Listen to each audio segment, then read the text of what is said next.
आज जिन महानुभावों को सम्मानित करने का मुझे सौभाग्य मिला है, उन सबको मैं हृदय से अभिनंदन करता हूं, बधाई देता हूं।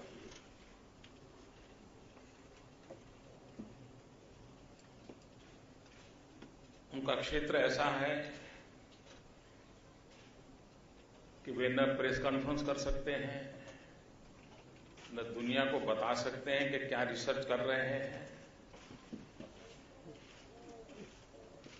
और रिसर्च हो जाने के बाद भी दुनिया के सामने अपनी बात खुले रूप से रखने का उनको अधिकार नहीं होता है। ये अपने आप में बड़ा कठिन काम है, लेकिन ये तब संभव होता है जब एक ऋषि मन इस कार्य से जुड़ता है। हमारे देश में हजारों साल पहले वेदों की रचना हुई, आज भी मानव जात को प्रेरणा देते हैं, लेकिन कहां किसको पता है वेद किसने लिखे।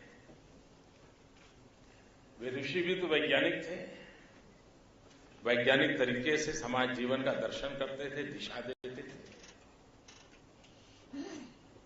वैज्ञानिकों का भी वैसा ही होता है। वे एक लेबोरेटरी में तपस्या करते हैं,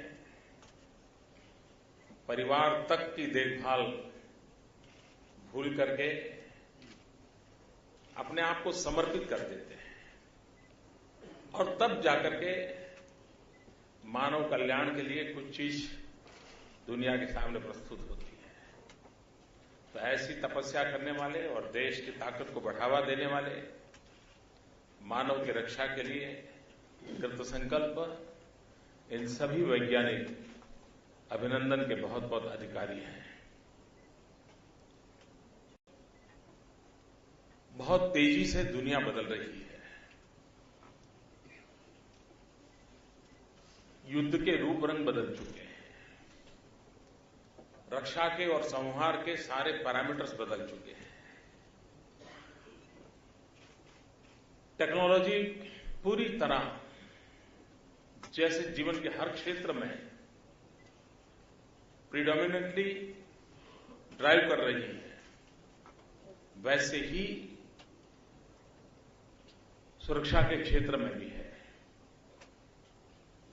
और गति इतनी तेज है कि हम एक विषय को कंसेप्चुअलाइज करें, उसके तो पहले उससे 2 कदम आगे कहीं प्रोडक्ट निकल आती है और हम पीछे के पीछे रह जाते हैं। और इसलिए भारत के सामने सबसे बड़ी चैलेंज मैं जो देख रहा हूं वो ये है कि हम समय से पहले काम कैसे करें। अगर दुनिया 2020 में इन आयुधों को लेकर के आने वाली है, तो क्या हम 2018 में उसके लिए पूरा प्रबंध करके मैदान में आ सकते हैं? और विश्व में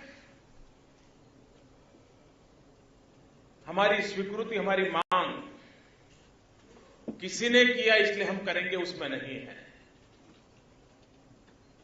हम विजुअलाइज करें कि जगत ऐसे जाने वाला है और हम इस प्रकार से चलेंगे, तो हो सकता है हम लीडर बन जाएंगे। और डीआरडीओ ने स्थिति को रिस्पॉन्ड करना है कि डीआरडीओ ने प्रोएक्टिव होकर के एजेंडा सेट करना है, और हमने ग्लोबल कम्युनिटी के लिए एजेंडा सेट करना है। ऐसा नहीं कि हमारे पास टैलेंट नहीं है, ऐसा नहीं कि हमारे पास रिसोर्स नहीं है,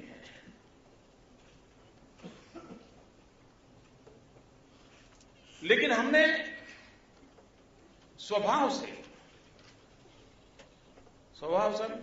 अरे चलो चलता है, क्या तकलीफ है। दूसरा जो मुझे लगता है, डीआरडीओ का कंट्रीब्यूशन कम नहीं है, बहुत महत्वपूर्ण है। उसको जितनी बधाई दे उतनी कम है। और इस क्षेत्र में लगे हुए छोटे मोटे हर कोई अभिनंदन के अधिकारी है, लेकिन कभी उसको वैज्ञानिक तरीके से भी सोचने की आवश्यकता है। अभी मैं अविनाश जी से चर्चा कर रहा था, डीआरडीओ और डीआरडीओ से जुड़े हुए प्राइवेट इंडिविजुअल और कंपनीज, इनको तो हम अवार्ड दे रहे हैं और अच्छा भी है, लेकिन शायद भविष्य में मुझे आवश्यक लगता है कि डीआरडीओ एक दूसरी कैटेगरी के अवार्ड की व्यवस्था भी सोचे, जिसका डीआरडीओ से कोई लेना देना नहीं है, जिसने कभी डीआरडीओ से कोई काम नहीं किया है, लेकिन इस फील्ड में रिसर्च करने में उन्होंने कुछ न कुछ कंट्रीब्यूशन किया है। एज ए प्रोफेसर किया होगा, कहीं किया होगा, इंफॉर्मेशन कम्युनिकेशन टेक्नोलॉजी की दुनिया के लोग होंगे, उनको भी खोजा जाए, परखा जाए, तो हमें एक टैलेंट जो आउट ऑफ द डीआरडीओ है, उनका भी एक पूल बनाने के लिए हमें संभावना पैदा होगी, और इसलिए हमने उस दिशा में सोचना चाहिए। तीसरा एक मेरा आग्रह है कि हम कितनी ही रिसर्च क्यों न करें, लेकिन आखिरकार चाहे जल सेना हो, थल सेना हो या नभ सेना हो, सबसे पहला नाता उसका आता है, क्योंकि उसी से उसका गुजारा करना है, ऑपरेट उसी ने करना है। लेकिन सेना में जो जवान है, अफसर होगा, छोटा जवान होगा, वो रोजमर्रा उस जिंदगी को जीता है। काम करते करते उसके मन में भी बड़े इनोवेटिव आइडियाज आते हैं। जब वो किसी चीज को उपयोग करता है, उसको लगता है इसके बजाय ऐसे होता तो अच्छा होता। उसको लगता होगा लेफ्ट साइड डोर खोलता है, लेकिन राइट साइड होता तो अच्छा होता। ये कोई बहुत बड़ा रॉकेट साइंस नहीं होगा।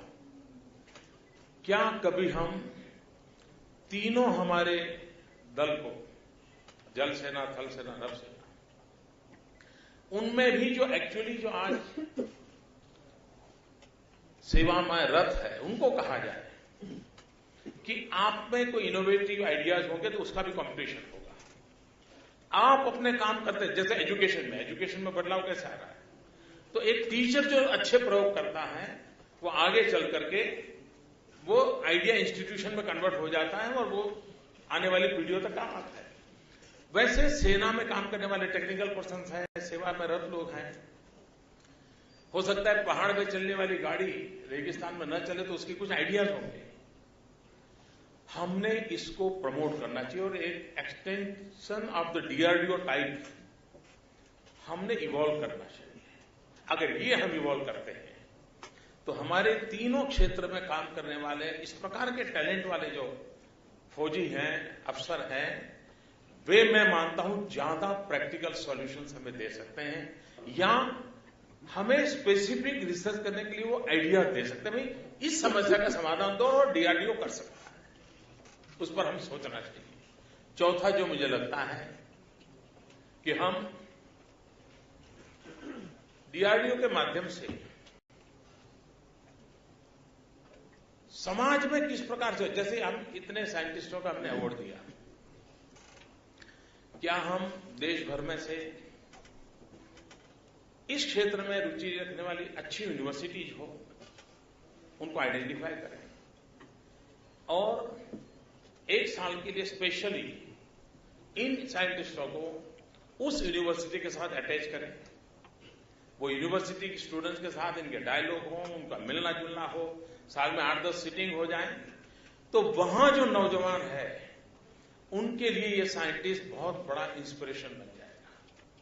जो सोचता था कि मैं अपनी कैरियर ये बनाऊंगा, लेकिन वो सोचने लगा अरे भाई इन्होंने अपना जीवन खपा दिया, चलिए मैं भी अपनी कैरियर का सपने छोड़ दूं, मैं भी अपने आप को खपा दूं और हो सकता है वो देश को कुछ दे करके जाए।